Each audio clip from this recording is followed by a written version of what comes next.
vamos dar continuidade aos estudos das leis penais especiais.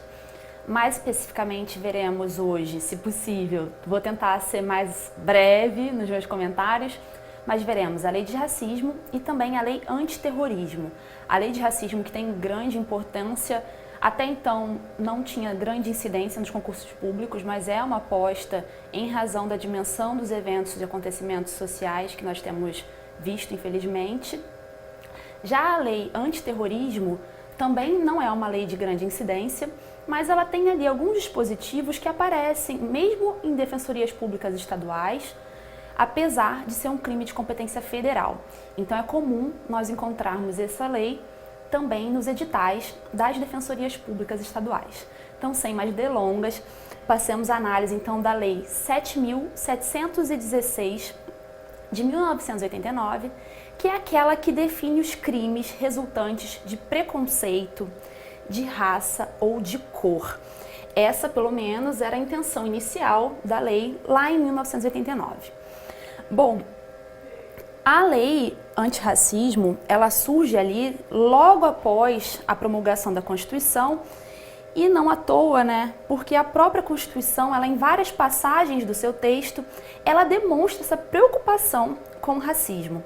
Então, lá no seu artigo 3º, inciso 4º, a Constituição diz que é um dos objetivos fundamentais da República a promoção do bem de todos, sem preconceito de raça, cor ou qualquer outra forma de discriminação.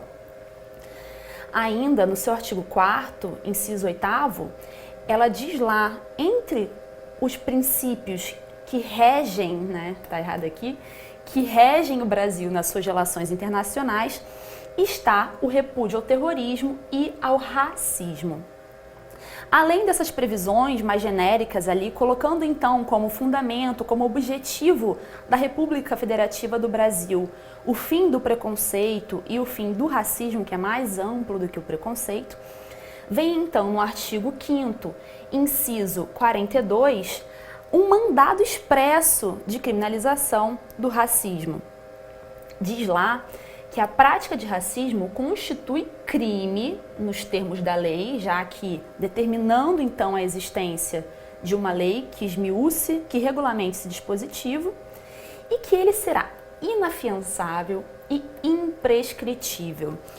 O racismo, ao lado da ação de grupos armados contra a democracia, são os únicos crimes que são considerados imprescritíveis.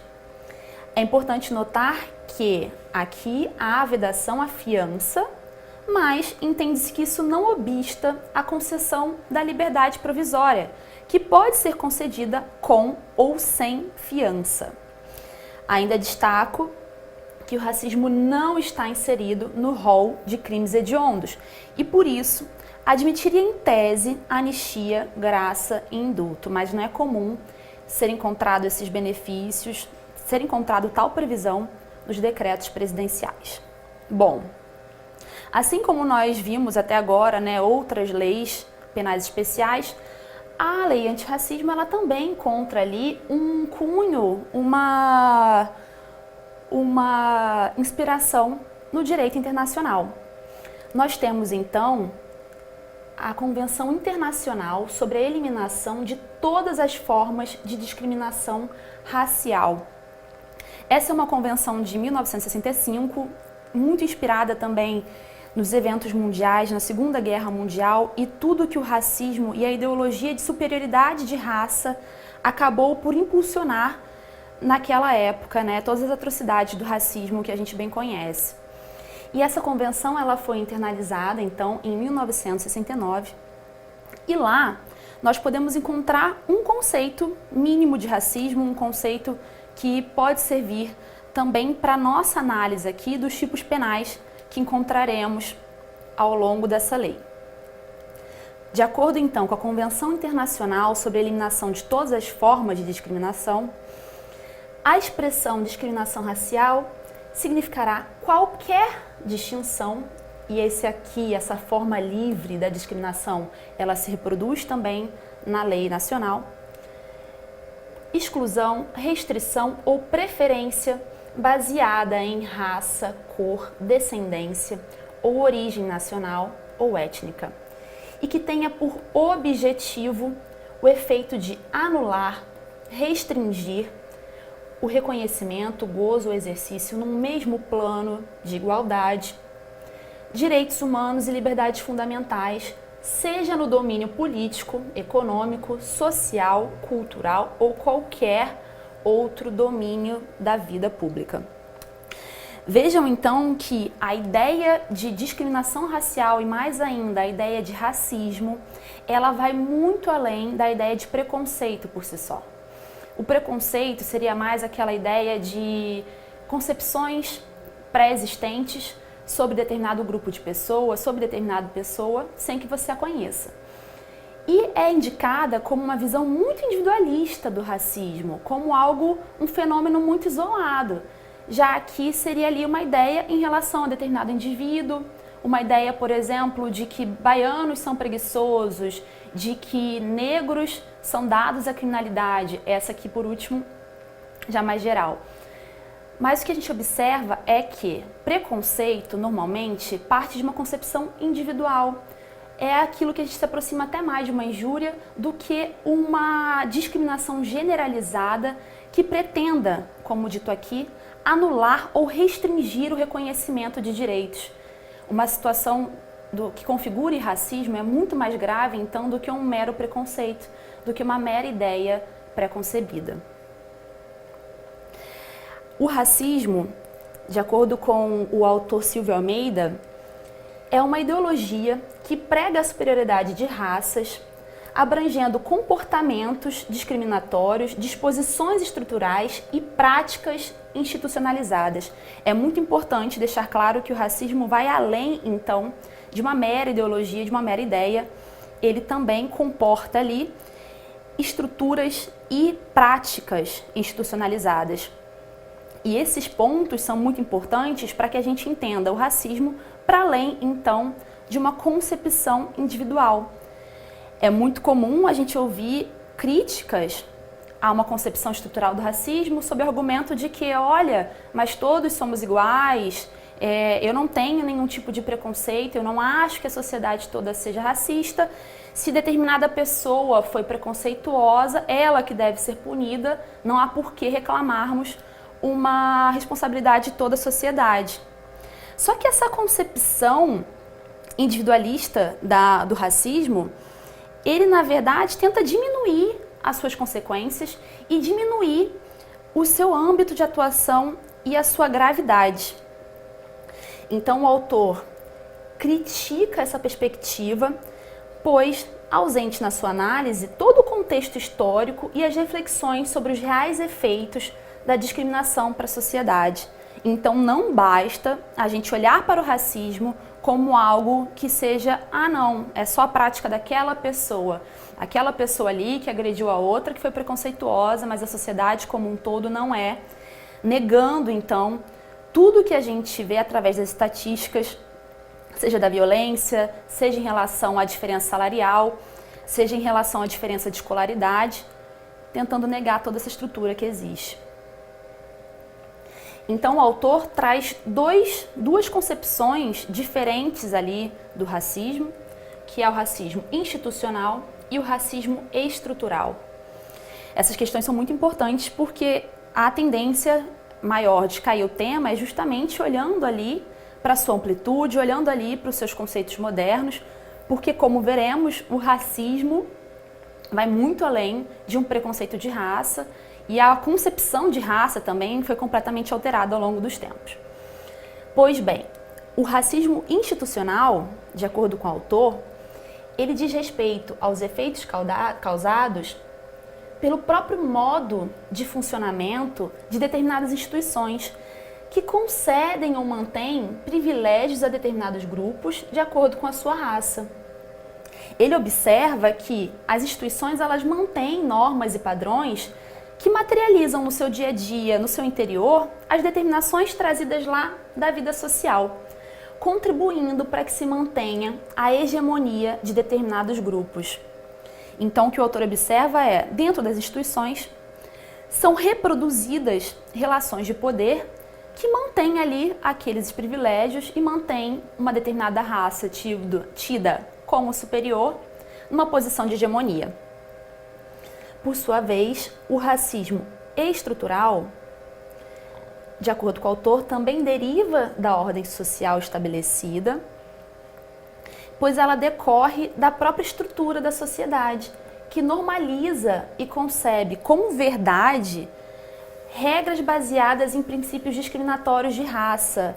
Então, aquela ideia, como eu falei, de que negros normalmente são sim associados ao tráfico, você analisar ou decidir fazer determinada abordagem a partir da cor de pele de alguém, principalmente a depender da sua localidade.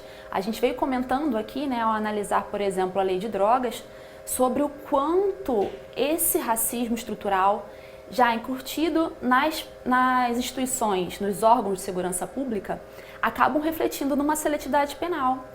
E isso é observado através de estatísticas da própria Defensoria Pública, dos órgãos de observatórios da segurança pública, que observam que a maioria das pessoas presas são negras, que a maioria das pessoas vítimas de violência são negras, há um aumento da letalidade entre os negros, enquanto vem caindo a taxa de letalidade entre os brancos. Todas essas situações, elas decorrem justamente desse racismo estrutural, que reproduz regras e princípios tidos como verdadeiros já há muito tempo. A abolição ela tem cerca de 130 anos e desde então a gente observa que não houve uma melhora efetiva na condição de vida, na igualdade de direitos em relação às pessoas negras, o que reclama ainda uma série de ações afirmativas, mas que de um tempo para cá vem sido cada vez mais minimizadas na sua importância. Então, é necessário que os agentes públicos e instituições adotem práticas antirracistas que desfaçam esses verdadeiros mecanismos, essas tecnologias do poder que funcionam no dia a dia para manter as coisas no seu status quo, manter os privilégios, e bem como que nós tomemos consciência para que assumamos as responsabilidades e não naturalizemos o racismo. Eu aponto aqui que há um mito da democracia racial, esse é sempre um tema muito importante para as defensorias públicas, e que nós temos que ter consciência, então, dessa posição de privilégio. E esse é o tom de todos os eventos que têm ocorrido no âmbito das defensorias públicas. Pois bem, vamos partir então agora à análise da lei propriamente dito. A Lei 7.716 de 1989. Essa lei, ela foi iniciado o seu projeto lá em 11 de maio de 1988.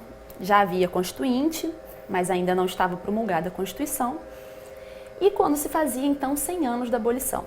Ali já se constatava que negros ainda não alcançavam os diferentes planos de vida econômico, social e político. E, mesmo assim, até então, a discriminação racial era mera contravenção, prevista na Lei 1390 de 1951. E isso não surtia qualquer efeito, né? Defendia-se então uma criminalização com a imposição de penas mais severas. A gente sempre chama atenção aqui para o fato de, mais uma vez, o legislador se contentar então em criminalizar, em supostamente impor penas mais duras, mas a ausência de qualquer política pública de amplo alcance que realmente promova uma modificação cultural. Essa sim é a única que poderá fazer frente ao racismo, seja na sua perspectiva institucional, seja na sua perspectiva estrutural. Então, inicialmente, a lei ela falava apenas em preconceito de raça e cor, como nós vimos lá no seu título inicial. Mas a lei veio passando por modificações, então, no ano de 1997, de 2010 e em 2012, para incluir outros motivos de discriminação: a etnia, a religião e a procedência nacional. Nós veremos um pouco mais desses motivos especiais de agir lá na frente. Aqui a lei diz que serão punidas, na forma desta lei, os crimes resultantes de discriminação ou preconceito de raça, cor, etnia, religião ou procedência nacional. Esse artigo 1º ele é muito importante porque é ele que vai conduzir a nossa interpretação para os demais tipos penais. Nós veremos que os tipos penais dessa lei, eles nem sempre reproduzem essa fórmula, mas fica claro aqui que esse é o especial motivo de agir, do qual deve estar imbuído o agente para que ele então incida na lei de racismo. E no que consiste então uma ação discriminatória, né? Sempre buscando preencher os conceitos da lei para evitar que sejam apenas tipos penais vagos e vazios.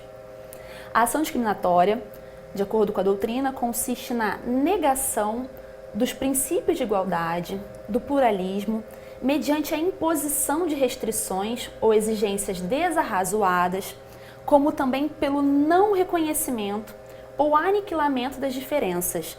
Compreende a promoção e qualquer tipo de distinção, exclusão, restrição ou preferência. É claro que o que se visa combater aqui é aquela discriminação negativa, aquela que determina critérios distintivos, que destina a tratamentos não igualitários por razões de inferioridade, por se considerar um determinado grupo inferior a outro. Agora, nas ações afirmativas, em que se reconhece então que um determinado grupo se encontra numa posição de desvantagem e que necessita então dos olhos do Estado para que tire dessa posição e garanta igual oportunidade, aí teremos uma discriminação afirmativa, uma medida afirmativa que inclusive é incentivada também no ordenamento internacional.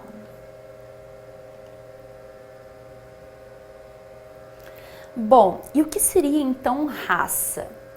Raça, segundo o dicionário, poderia definir então um conjunto de indivíduos cujos caracteres corporais são semelhantes e se transmitem por hereditariedade.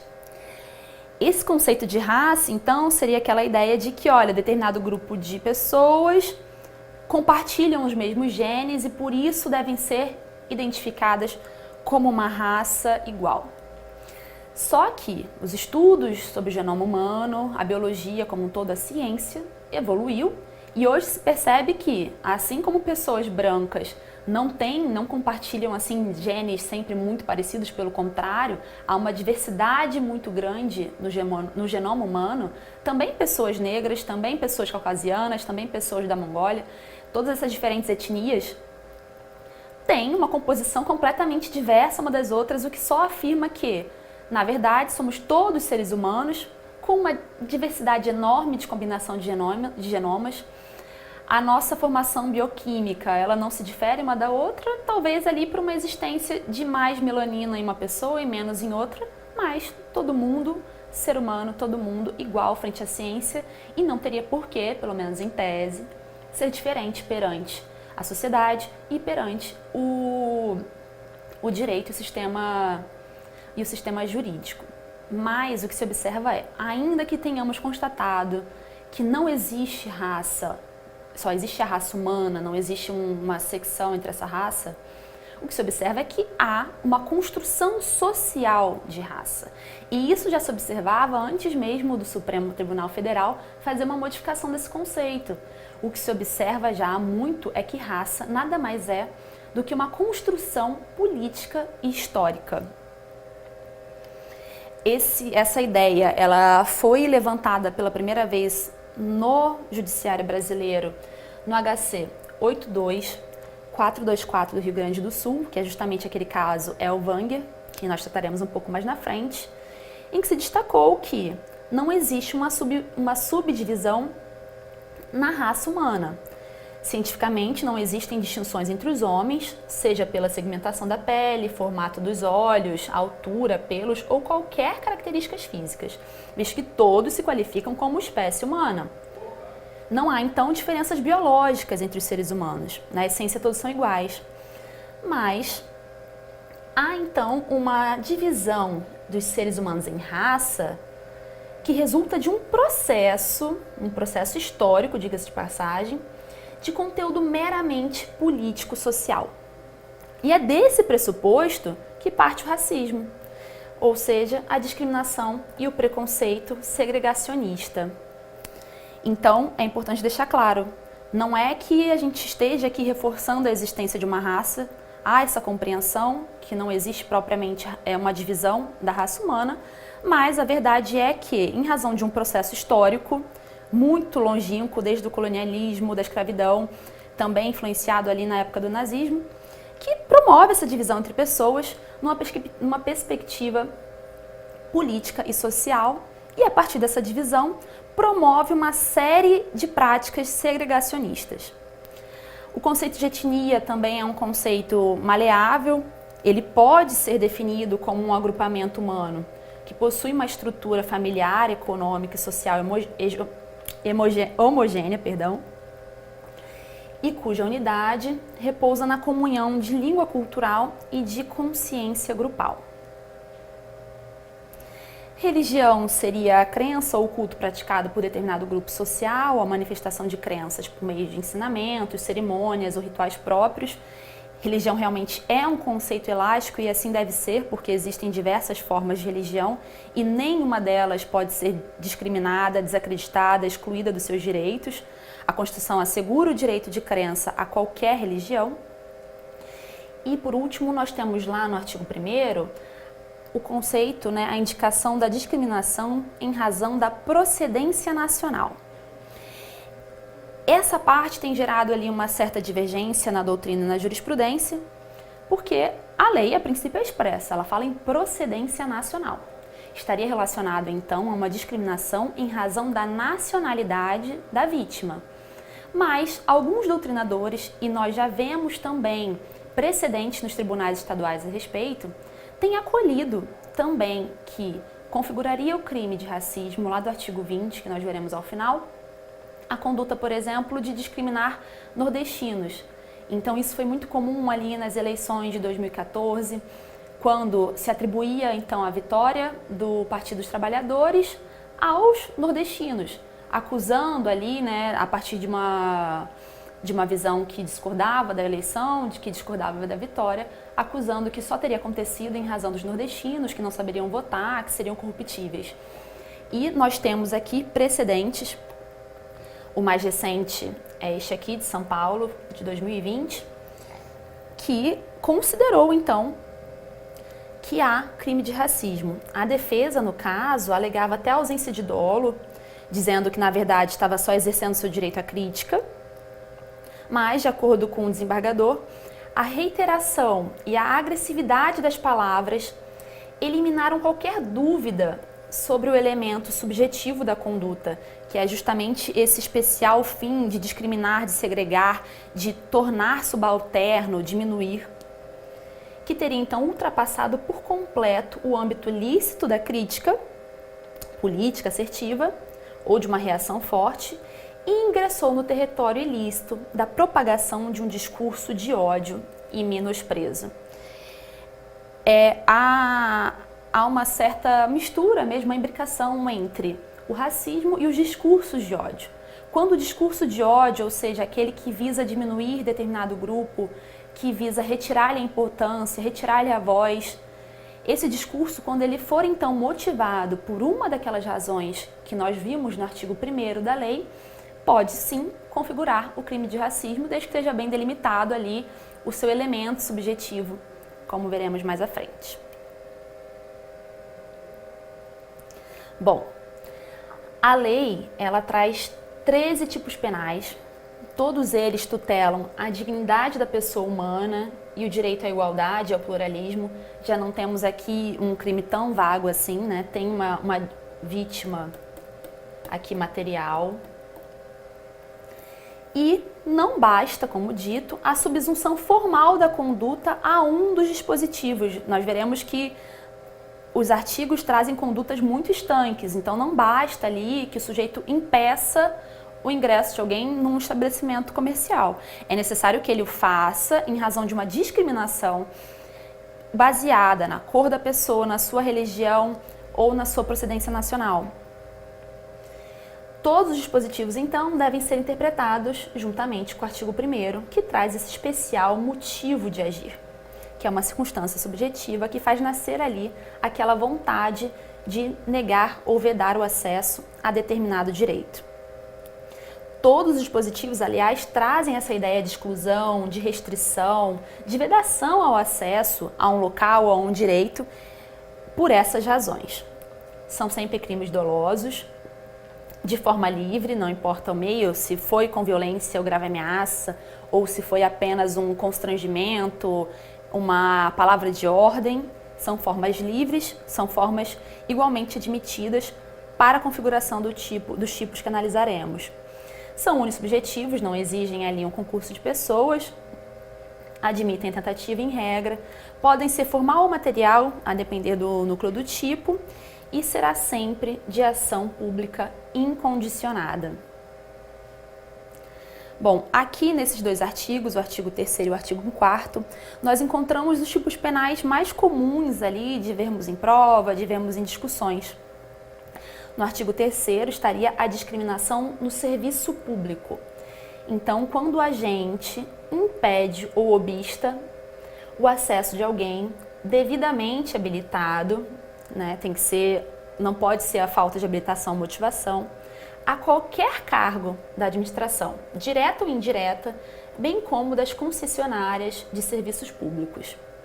Aqui nós temos uma pena de 2 a 5 anos de reclusão. Incorre nas mesmas penas quem, por motivo de discriminação de cor, raça, etnia, religião ou procedência nacional, obstar a promoção funcional. Esse crime, né, ele é um crime próprio, ele só pode ser cometido por aquele que tenha o poder, então, de prover o cargo ou de garantir a promoção funcional. Do mesmo modo, o artigo 4º prevê aqui a discriminação na iniciativa privada. Vejam que os tipos são muito enxutos, então o artigo 4º fala apenas em negar ou obstar emprego em empresa privada. Então, se a gente não faz a devida interpretação juntamente com o artigo 1º, isso abarcaria uma série de condutas que não foram a intenção do legislador fazê-lo, muito menos da Constituição. São crimes comissivos, é necessário que haja uma postura ativa, né? Não podemos apenas a conduta, né, de impedir ou obstar, exige a criação de um óbice, a negativa, aqui seria formal, né, porque basta negar, negou, já teria consumado o crime, ainda que a pessoa consiga de outra forma alcançar o cargo. Então é necessário ali uma conduta ativa por parte do agente, em ambos os casos crimes próprios, para que se fale então no crime de discriminação no serviço público ou discriminação na iniciativa privada e desde que previsto ali, desde que demonstrado ali o especial motivo de agir. Como sempre ali as nossas figuras equiparadas, né? De acordo com o artigo 4º, parágrafo 1º, incorre na mesma pena quem, por um motivo de discriminação, aqui os mesmos motivos antes analisados, mas no parágrafo 1º vemos ainda um motivo de descendência um pouco diferente ali da redação que vimos até então, o que daria margem a uma aplicação mais ampliativa do dispositivo. Deve-se ter cuidado com isso, sempre tendo em mente que os crimes aqui objetivam a punição de um agente que tem um racismo, uma discriminação generalizada, que não visa apenas prejudicar aquele indivíduo em específico, ainda que seja ele a vítima direta e imediata, mas que demonstra ali uma concepção específica em relação à raça ou à descendência ou etnia da qual ela faz parte.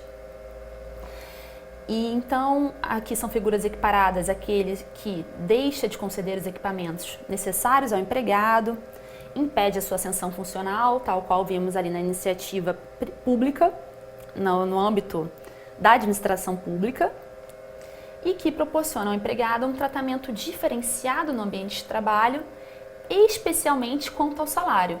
Veja então que o salário, né, a diferença salarial não é a única forma de se incorrer em racismo no ambiente da iniciativa privada. Aqui eu chamo a atenção no parágrafo 2º, porque nós temos um tipo específico aqui, que, ao contrário dos demais e ao contrário do que determina a própria Constituição, não é punido com reclusão. Diz o dispositivo, o parágrafo 2º do artigo 4º, que ficará sujeito às penas de multa e de prestação de serviço à comunidade, incluindo atividades de promoção de igualdade racial, quem em anúncios ou qualquer outra forma de recrutamento de trabalhadores, exigir aspectos próprios de raça ou etnia para emprego cujas atividades não justifiquem essas exigências. Então, o que acontece? Lá na Constituição, nós vimos que, quando ela determinou a criminalização do racismo, disse que seria inafiançável, imprescritível e que a ela seria combinada a pena de reclusão. Nesse ponto, então, poderia até ser declarado inconstitucional esse tipo penal. Mas, se o Supremo fizesse, o que nós teríamos seria um limbo. E esse dispositivo, ele surgiu com a Lei 12.288 de 2010, cerca de 4 anos depois da condenação do Brasil no caso Simone André Diniz, analisado pela Comissão Interamericana de Direitos Humanos. E lá, nesse caso, analisou-se a situação da Simone, que ao ver um anúncio que dizia que buscava-se empregadas domésticas, mas preferencialmente de cor branca. Ao ligar, então, para se candidatar à vaga, Simone foi questionada da sua cor da pele e ela afirmou: não, sou negra. E simplesmente não teve nem oportunidade de conversar pessoalmente, de efetivamente se candidatar àquela oportunidade de emprego. A corte, então, verificou que havia ali um comportamento discriminatório que refletia até mesmo a questão estrutural e que deveria ser combatida pelo Brasil de diversas formas, dentre elas, obstando esse tipo de anúncio. Então, é possível que haja alguma seleção baseada na cor? Eventualmente, sim. Então, se é necessária a contratação de um ator para representar um alemão, pode sim, lá nas suas buscas, colocar que aquela vaga de ator é para um ator branco. Desde que haja, então, uma justificativa plausível, não haveria discriminação. Bom, dando continuidade, então, à análise da Lei 7.716 de 1989, a Lei Antirracismo e, mais especificamente, nos tipos penais ali previstos. Daqui em diante, são tipos penais que tratam basicamente de discriminação em que se veda o acesso a estabelecimentos comerciais, hotéis, bares, restaurantes, salões de beleza. Então, se alguém nega o ingresso no determinado restaurante porque não admite pessoas negras, porque não admite venezuelanos, ou até mesmo, como veremos lá na frente, se nega o acesso porque não admite pessoas gays no seu estabelecimento. Para cada uma dessas situações, há aqui, então, quando são outros estabelecimentos congêneres, hotéis, restaurantes, como já dissemos, há, então, um tipo específico. No artigo 5º, nós temos a conduta de recusar ou impedir acesso a um estabelecimento comercial, negando-se a servir, atender ou receber cliente ou comprador, sempre associado ao artigo 1º. Então, se eles negam em razão da sua vestimenta, em razão de achar que você não tem dinheiro para consumir ali, se enquadraria no artigo 1º, que fala em raça, cor, etnia, origem e religião? Não. Então, poderíamos ter um crime, talvez, do consumo, mas não um crime aqui previsto na Lei 7.716. No artigo 6º, nós temos uma violação um pouco mais grave, que é a recusa negativa ou impedimento da inscrição ou ingresso de aluno em um estabelecimento de ensino, seja ele público ou privado, de qualquer grau.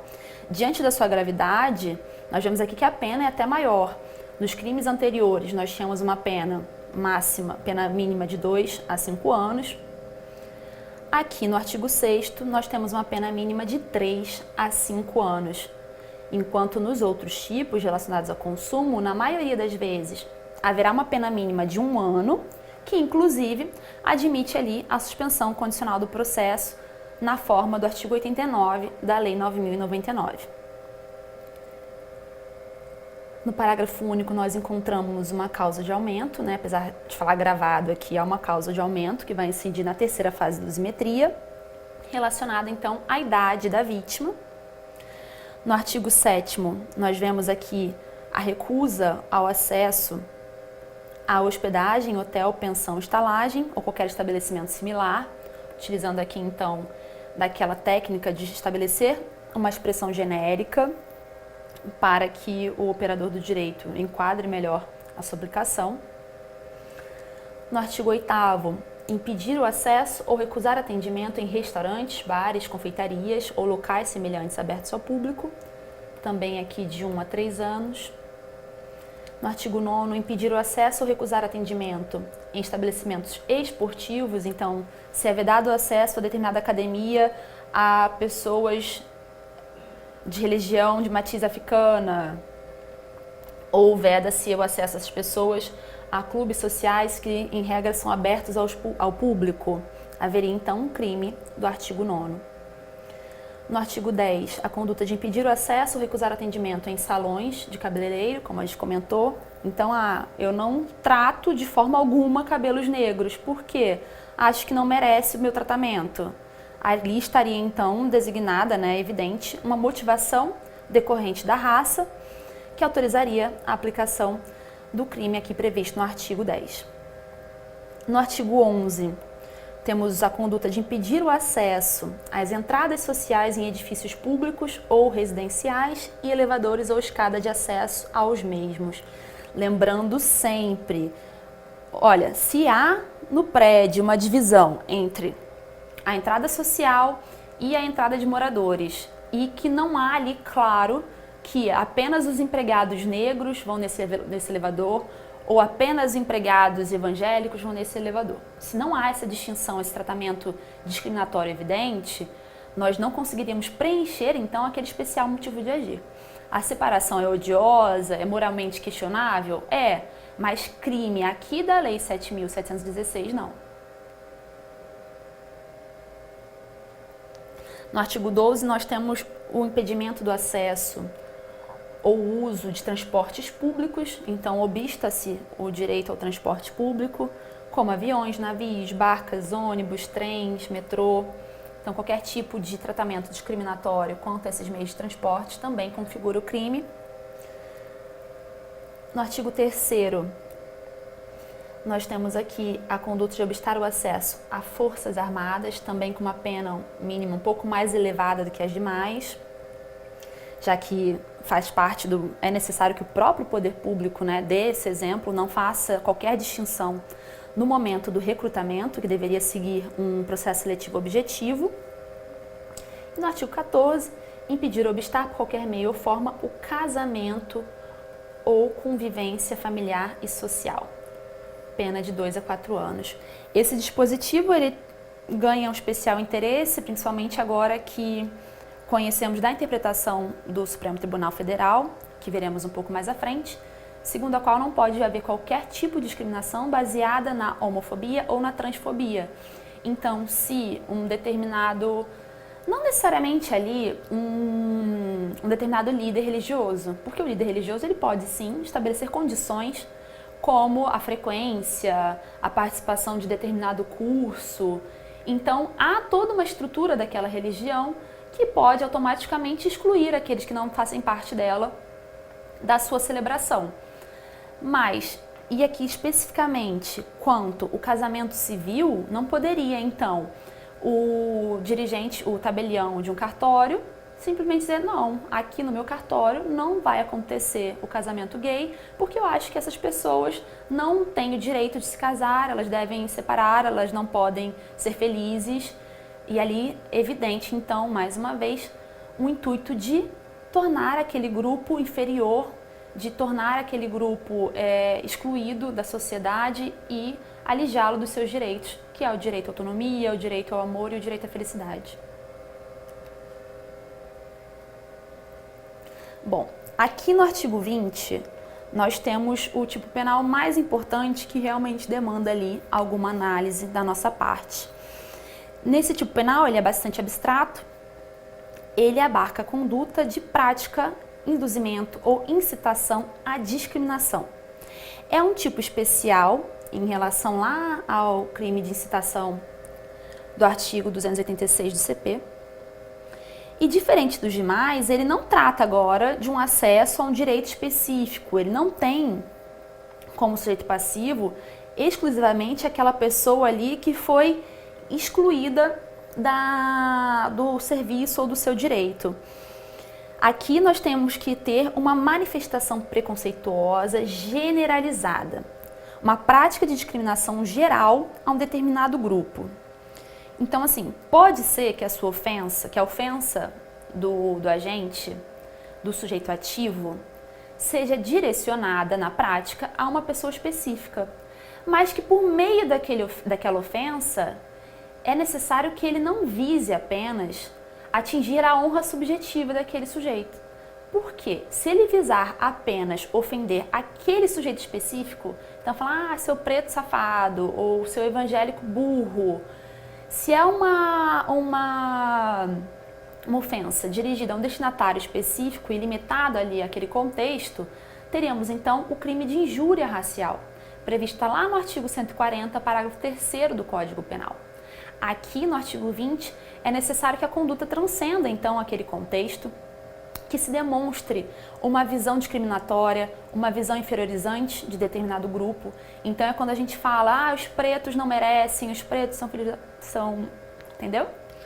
Quando a gente fala então que as pessoas da Ubanda são todas desonestas, estão ali para aplicar golpes, uma visão depreciativa de um grupo como um todo e não de uma única pessoa e não uma conduta ali individualizada. Então, no tipo penal, nós temos a conduta de praticar, induzir ou incitar a discriminação ou preconceito de raça, cor, etnia, religião ou procedência nacional. A pena, que não é também uma pena muito exacerbada, pelo menos não no seu tipo básico, é de reclusão de 1 a 3 anos e multa, mais uma vez, admitindo então a suspensão condicional do processo. Não é um tipo de menor potencial ofensivo, mas, de acordo com o artigo 89, basta que a pena mínima seja de até 1 ano. E antes de 1997, essa pena era de 2 a 5 anos, sendo curioso, né, esse tipo penal ter sua pena reduzida, já que nós não vemos uma melhora na sociedade, ainda que questionemos a utilidade ou não de uma lei penal mais severa. No parágrafo 1º, nós temos a figura de fabricar, comercializar, distribuir ou veicular símbolos, emblemas, ornamentos distintivos ou propaganda que utilizem a cruz suástica ou a gamada, símbolos do nazismo, para fins de divulgação do nazismo. Esse tipo, ele reflete uma grande preocupação, principalmente aqui do Ocidente, né, com tudo que se viu no nazismo. Gerou uma grande revolta, uma grande abjeção e por isso foi trazido para a nossa realidade aqui, ainda que não seja algo de grande escala, mas a verdade é que ainda acontece a promulgação dessa ideia de que os judeus são uma raça inferior, de que existe raça e de que existe uma raça inferior, né, que é o pior, que é uma ideia que poderia então servir para novas construções. Então, aqui basta que o agente fabrique, comercialize ou distribua. Então, se ele fabricar por si só, já consumou o delito, mas é necessário que haja um especial fim de agir, que esse agente tenha a finalidade de divulgar o racismo. E por que isso é importante? O fato então de ter ali uma suástica num livro vai configurar? Não, principalmente quando houver ali só uma finalidade histórica, porque é necessário esse especial fim de agir para que se tenha então a conduta criminosa. Aqui foi mantida essa pena de reclusão de 2 a 5 anos. Aqui chegamos então às grandes repercussões, né, aos casos mais importantes envolvendo essa lei. O caso Elvanger, como dito, é um caso um pouco antigo, lá de 2003, mas que teve uma grande repercussão e que é mencionado até hoje, justamente porque conseguiu trazer essa modificação do conceito de racismo que trouxe então ao desenvolvimento que veremos lá na ADO, na ação direta de omissão, de inconstitucionalidade por omissão 26. No caso Elvanger, o que houve foi a edição e divulgação de obras antissemitas, que buscavam resgatar e dar credibilidade a uma concepção racial definida pelo racismo, discriminatória contra todo o povo judeu. Então lá no livro ficava bem claro que, olha, o judeu é uma raça inferior que deve ser dominada por outra raça inferior, e essa é justamente a grande ideologia do racismo. Mas, né, quando foi então processado, a defesa começou a se valer do argumento de que judeu, na verdade, não é uma raça, e realmente não é. E pretendia então afastar o regramento do racismo, alegando a atipicidade da conduta em relação à Lei 7.716, especialmente para afastar a sua imprescritibilidade. O STF então ressaltou, como vimos, que realmente não há uma subdivisão biológica na espécie humana, mas há sim essa divisão de raça que resulta desse processo político-social, de onde se origina o racismo. Então a Corte percebeu que, para a definição jurídico-constitucional do termo racismo, é necessária uma interpretação teleológica e sistêmica da Constituição. É necessário que se conjugue fatores e circunstâncias históricas, políticas e sociais que geram a sua formação e aplicação. Essa questão realmente é muito delicada, porque de fato todos os especialistas apontam que o racismo é um processo que reflete todo um histórico de dominação, dessa relação de superioridade que foi se estabelecendo por uma série de motivos desde o seu nascedouro, desde lá da escravidão de determinados grupos sociais, e isso mesmo no direito romano, quando se tinha ali a ideia do inimigo, do outro. Então, de fato, o racismo é um termo que admite ali uma nova concepção. O grande problema é que, no direito penal especificamente, nós temos a necessidade de tipos penais certos, limitados, que justamente sirvam, então, de amparo, de limite mínimo à atividade interpretativa dos julgadores. E isso pode caminhar. Na ADO 26 foi, por um lado, aclamado por muitos, mas também pode resultar em aberrações e violações de direitos fundamentais. Aqui nesse julgado, o Supremo ressaltou ainda, né, que as liberdades públicas não são incondicionadas, então não valia o argumento de que estava apenas narrando uma perspectiva histórica, porque ele de fato trazia ali opiniões muito severas em relação aos judeus. E essas liberdades, né, a liberdade de expressão, ela deve ser exercida nos limites definidos pela própria Constituição, então com um respeito aos demais direitos fundamentais, já que não existe um direito à incitação ao racismo, dado que um direito individual não pode ser salvaguarda para condutas ilícitas. Deve prevalecer, então, entendeu o Supremo, os princípios da dignidade da pessoa humana e da igualdade.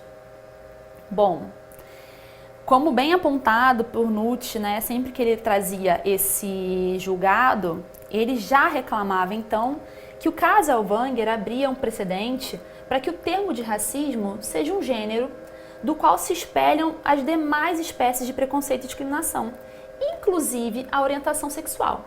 Até então, o Nutt era minoritário, entendia-se que lá no artigo 1º não cabia o enquadramento da orientação sexual, que era necessária a alteração legislativa para que se falasse então num crime de discriminação com essa motivação, mas nas palavras do autor, né, ele entendia que deveria sim ser considerado racista a conduta da pessoa que impedisse o acesso a um lugar público, por exemplo, ao homossexual, pois se o racismo é uma mentalidade segregacionista, não há dúvida de que se deva proteger todos os agrupamentos sociais, independentemente de padrão físico ou ascendência comum.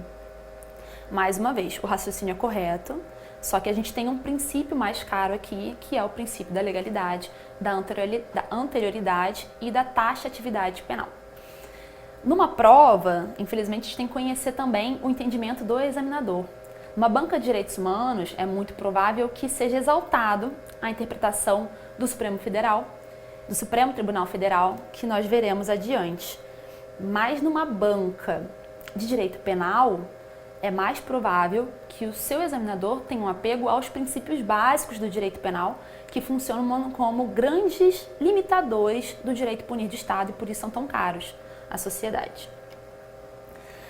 Então, a questão, né, da ausência de um tipo penal que abarcasse a discriminação por orientação sexual, ela foi levada até o Supremo Tribunal Federal por meio de uma ação declaratória de inconstitucionalidade por omissão, que tinha como base justamente os dispositivos constitucionais que determinam que nenhuma discriminação será tolerada, que as discriminações constituem crime.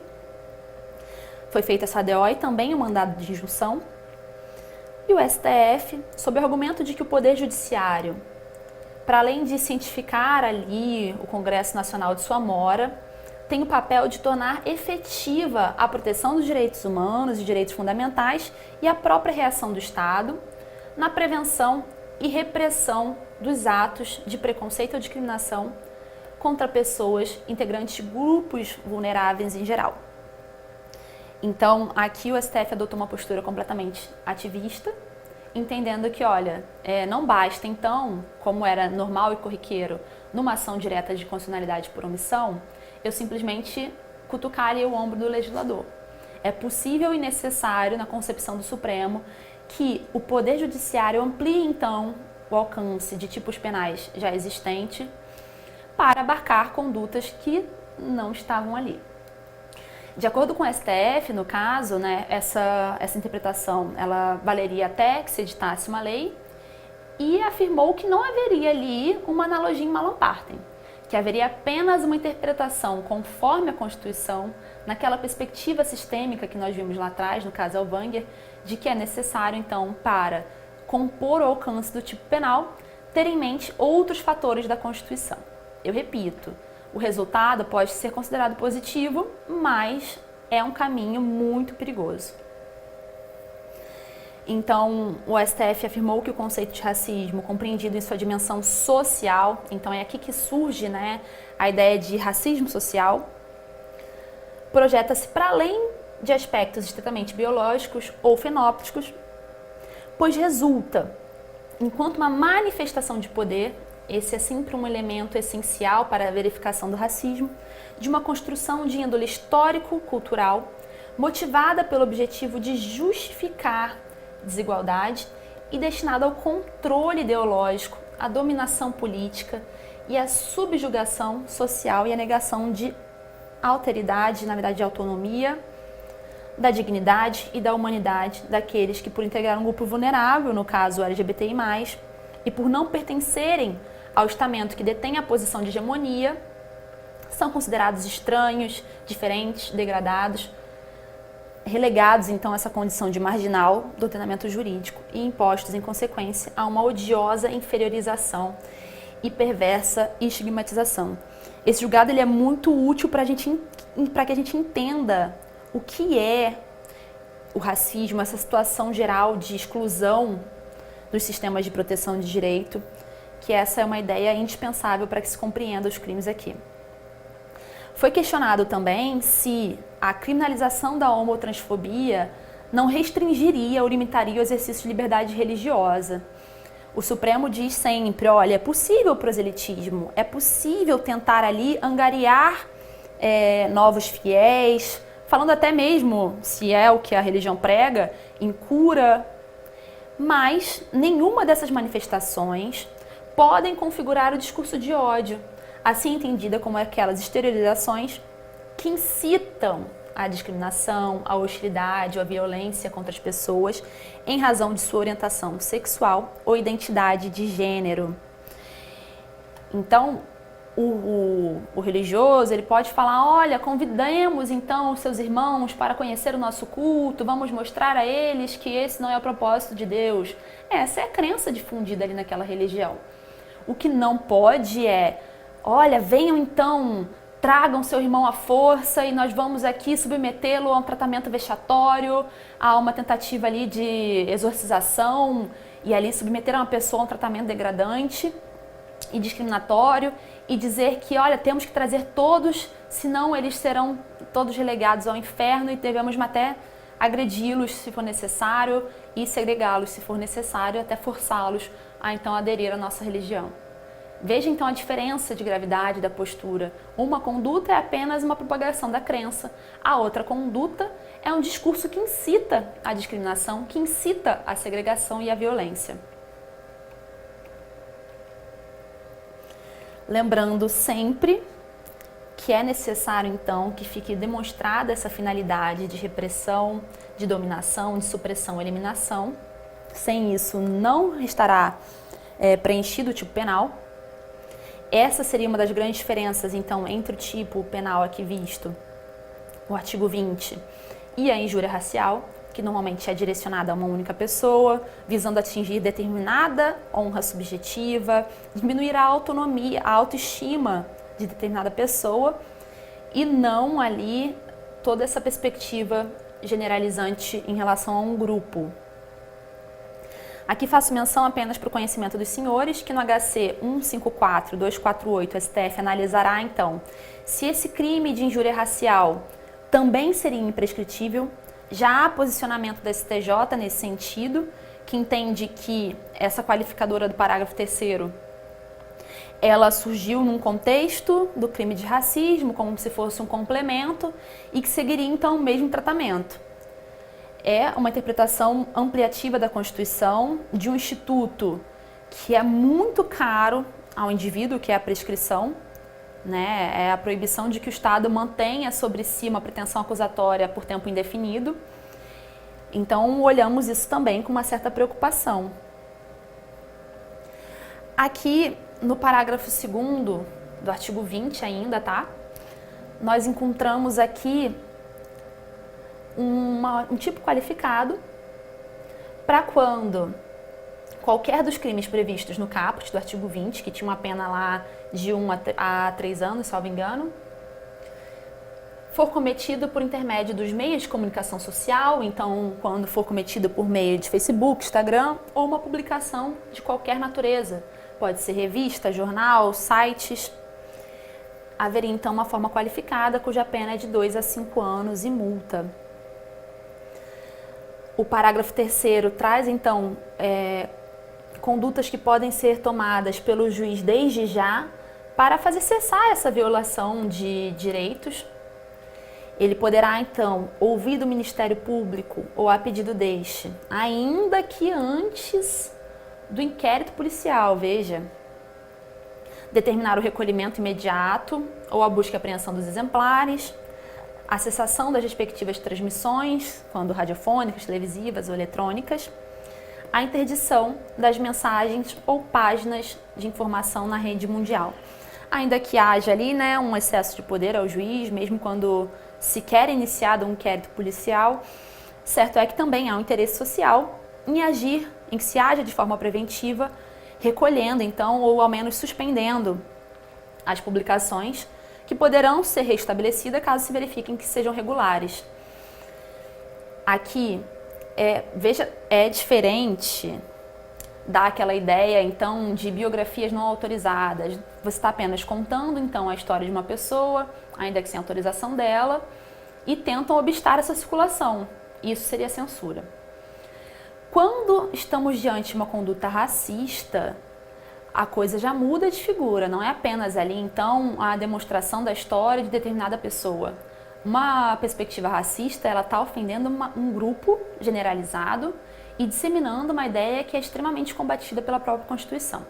Há uma preocupação de que admitir que se faça esse controle antes mesmo do inquérito permita certas arbitrariedades, mas pela gravidade da conduta, não seria propriamente ali considerada uma censura odiosa, como seria obstar a circulação de uma notícia que desagrada um político ou um ministro, ou de uma biografia não autorizada, que são perfeitamente resolvidas por meio de uma ação indenizatória, por um direito de resposta, após ali, caso de fato se verifique uma ofensa à honra subjetiva daquela pessoa. Lembrando que aqui a gente não está tratando apenas de honra subjetiva, a gente está tratando da própria dignidade de um grupo inteiro. Então, após a condenação, o parágrafo 4º do artigo 20 diz que será possível a destruição do material apreendido quando o sujeito se valer, então, né, esse parágrafo 4º está naquele contexto parágrafo 2º, quando ele se valer, então, dos meios de comunicação ou publicação de qualquer natureza.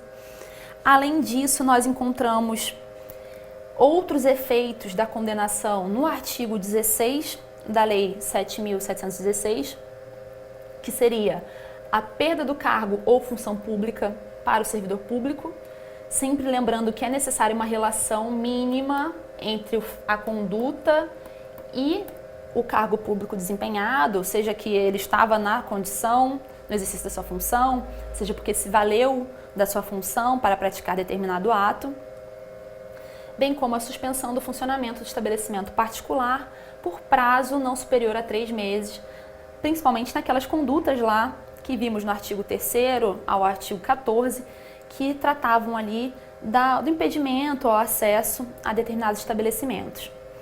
Esses efeitos não são automáticos, isso está expresso lá no artigo 18 da lei, sendo necessário, então, decisão motivada do juiz, diferente do que vimos ali na lei de tortura, por exemplo.